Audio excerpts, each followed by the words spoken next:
بات کا انسان کو وہم ہے نا، وسوسہ ہے، بدش ہے، رزق کی کمی ہے، سورت بقرہ کی تلاوت گھر میں لگائے نہیں لگا سکتا، یہ آخری دو آیتیں یاد کرے، کیونکہ نبی کریم نے ان کی اضافی فضیلتیں بھی بتائی ہیں کہ اس کے اندر جو مانگا جاتا ہے نبی کریم نے کہا وہ اللہ عطا کر دیتے ہیں۔ آگے چلیے، قرآن پاک میں سورت کہف ہے، آپ نے اور میں نے اپنا یہ معمول بنانا ہے کہ جب بھی جمعہ آئے اس کی تلاوت کرنی ہے۔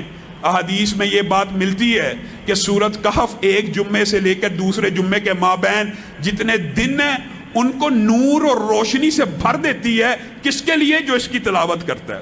اور پھر پہلی 10 آیات جو یاد کر لیتا ہے وہ دجال کے فتنے سے محفوظ رہے گا۔ اتنا بڑا یہ فتنہ ہے جس سے ہر نبی نے پناہ مانگی ہے۔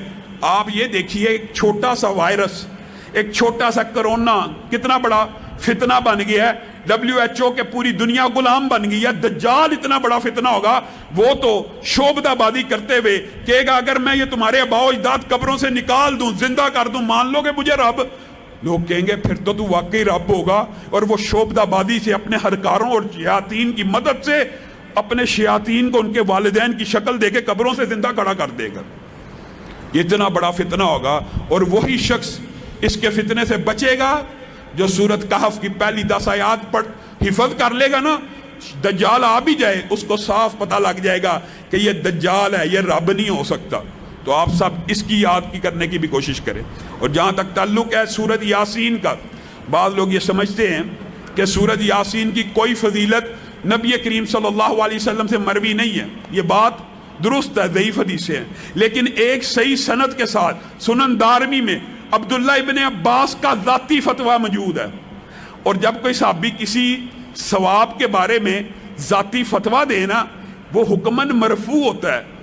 اس بات کا کیا مطلب ہے؟ اس بات کا مطلب ہوتا ہے صحابی اپنی طرف سے کسی صورت کی فضیلت اور منقبت بیان نہیں کرتا، اس نے لا محالہ یقینی طور پہ رسول اللہ سے سنی ہوتی ہے، بس وہ اس بات کو رسول اللہ سے منسوب نہیں کر رہا، وہ خود بیان کرنا شروع ہو گیا۔ اس کو جس بھی وجہ سے، اس نے کیا وجہ ہے کہ رسول اللہ کی طرف منسوب نہیں کی، یہ اللہ جانتا ہے۔ لیکن جب عبداللہ ابن عباس کہتے ہیں کہ سورت یاسین صبح پڑھنے والا شام تک اس کی برکات اور اللہ کی برکتوں میں گھر جاتا ہے، اور شام کو پڑھنے والا صبح تک اللہ کی برکتوں میں آ جاتا ہے، تو یہ حدیث، یہ روایت حکماً مرفوع ہو جاتی ہے۔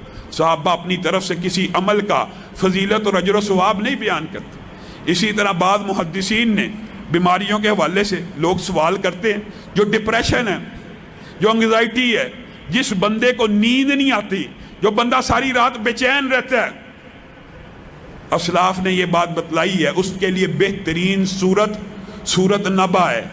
اما یتساءلون، یہ سورت پڑھے، اس سورت کو پڑھنا شروع کرے، اگر نیند نہیں آ رہی، نیند آنا شروع ہو جائے گی۔ اللہ رب العزت نے اس کے اندر یہ تاثیر رکھی ہے۔ سورتوں کے اور بہت فضائل ہیں، میں مختصر کر کے آپ کے سامنے رکھ رہا ہوں۔ اور سورت رحمان کے حوالے سے یہ تجربہ، جتنے موذی امراض ہیں اس کے اوپر سورت رحمان کا دم کیا جائے، یا بندہ تلاوت کرنا شروع کرے یا سننا شروع کر دے، اللہ تعالیٰ اس کو شفا دیتا ہے۔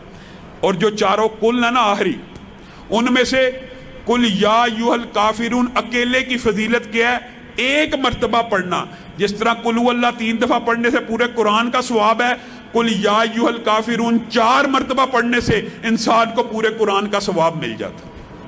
قل هو اللہ پڑھیے 3 دفعہ، بلکہ 10 مرتبہ پڑھیے، جنت میں محل بھی بنے گا، 3 سے اوپر قرآن پڑھنے کا ثواب بھی ملے گا۔ قل یا ایھا الکافرون 4 مرتبہ پڑھیے۔ یہ رمضان کی راتیں، ان کو ضائع مت کیجئے، یہ آخری عشرہ ہے، یہ فضائل ہیں، یہ ثواب کمانے کا سیزن ہے۔